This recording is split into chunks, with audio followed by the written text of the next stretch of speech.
If you type in stage light or DJ light on Amazon, you are going to find hundreds upon hundreds of different options available. Is this one of the better options? Today, we're gonna find out. What's up, everybody? Welcome to the Phage Views YouTube channel. My name is Jordan. If you're new here, thanks for joining me. And if you're a subscriber, welcome back as always. On the table today, I have the OPPSK 36 LED stage light. This is a relatively compact but powerful LED par can type effect for DJs or musicians or those who maybe just own a local theater or want to set up some lighting in their house. It's got 36 RGB LED diodes. It puts out a lot of light for a very low price, and we're going to talk about it today, talk about some of the most important specs and features that I care about, the build quality, and my experience using the product. Now, before we dive into the unboxing and the demo, just make sure that you like the video, leave a comment, subscribe to the channel, and ring the notification bell so that you don't miss any more content coming down the pipeline. But enough about that, let's take a look at this OPPSK 36 LED stage light. Usually on this channel, I start with an unboxing. I did film that prior, but there's not much to see with this. I don't know if it's because I have some demo units here, thanks to OPPSK for sending them to me, but mine just came in a plain Amazon package with no wrapping or frills or anything like that. You can see in the video that it's just the lights, the brackets, the screws for the brackets, and an IR remote. Mine didn't come with a manual, but judging from the Amazon reviews, it does say that there is a manual included, so bear that in mind, that hopefully that will walk you through some of the DMX settings and other things you need to know about. But relatively straightforward and easy to use light, so I didn't need a manual because I've reviewed a lot of these, but you may find it helpful, and so hopefully yours comes with one.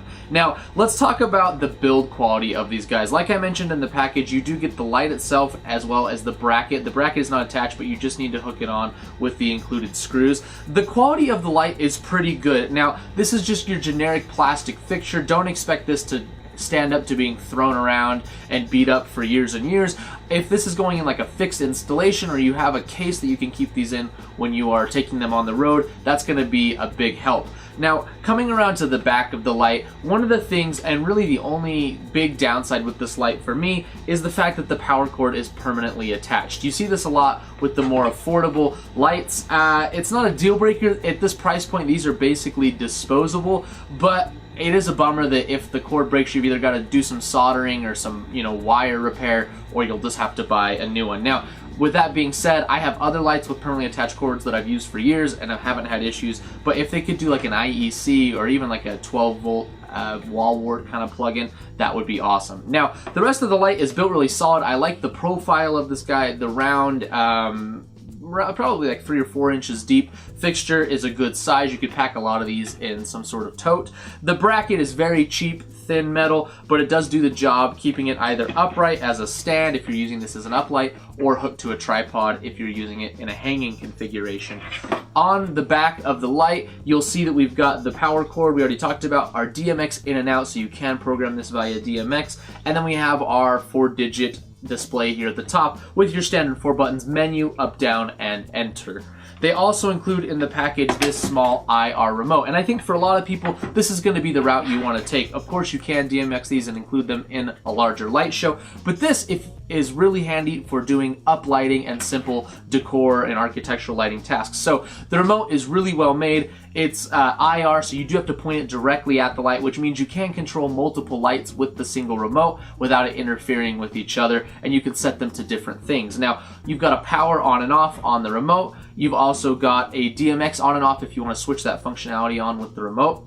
We've got our standard colors: red, green, blue, pink or purple or whatever it is, amber, I think I'm a little too close for the light, amber, or yellow, and cyan, which is your blue and green. The red looks really good, so we're going to keep it on that. You can actually see I've got one in the back over there, uplighting in the corner. We've also got our different auto programs. So we've got like a fade, okay, that will just do a slow fade. We've got a jump program, which will jump between them, obviously. We've got a strobe functionality and a sound active. So if you want to do sound active, you can do that as well. The sound active is not too jumpy, which is nice to see. And for any of these programs like fade, for example, you can also control the speed of the fade. Really, really nice to see that. Now, the output is really, really solid. I can kind of point this behind me. It does have being a par light. It does have a very tight beam. You can see that right there. So this is good for spotlighting things, or if you want to use them in multiples, you can fill a stage with them. The DMX Control, I don't have the manual like I mentioned. It does see, from what I can tell in the product listing, we have a 4-channel, which I'm guessing is red, green, blue, and dimmer, and then a 7-channel, which should give you things like strobe and auto programs. Again, I don't have that manual, so I can't test that functionality, but again, I think this light is going to function best as an uplight or an architectural light. Just being able to walk around, you got 10 of these, set them all to a certain color on the remote, and walk away is super handy. Now, this does have the ability to custom program colors in the back, for example. So you've got not 256 channels of dimming, but I can go into the RGB and the red, green, and blue diodes individually and adjust their levels to dial in a specific color. Now, this is a more old school approach with 12 red, 12 blue, and 12 green diodes, so you're not getting color mixing within the LED. But with that being said, so let me just put it on like cyan, for example, and point it behind me. There's really not a lot of color shadows between the red and the green, even up close. Like if I'm gonna put it right here, I'm gonna pull that down. You know, sometimes when you have separate diodes, you get weird hues and shadows, but this does a pretty good job of mixing right out of the fixture. Okay, so I'm really, really impressed with that. Overall, I think this is an awesome budget option for the beginning DJ or musician who's just wanting to buy some gear for their practice space or for their first rig. Just with the expectation that these may fail, quality control may not be perfect, so keep your box if you need to return it within the return window, or just plan on buying a couple extra. They're very, very affordable. You're not going to get this much output for much cheaper, and I'm happy to use this OPPSK in this man cave for uplighting, and I would be happy to use this as an uplight on a gig. So if you want to grab one of these for yourself, I'll include a link down in the description. You can go buy through there and support the channel. I would of course love you for it. If you're not looking to pick one of these up, that's cool. Just like the video, comment, subscribe, and ring the notification bell so that you don't miss any videos coming out in the future. That's going to be it for today. Thank you so much for watching, and I will see you next time.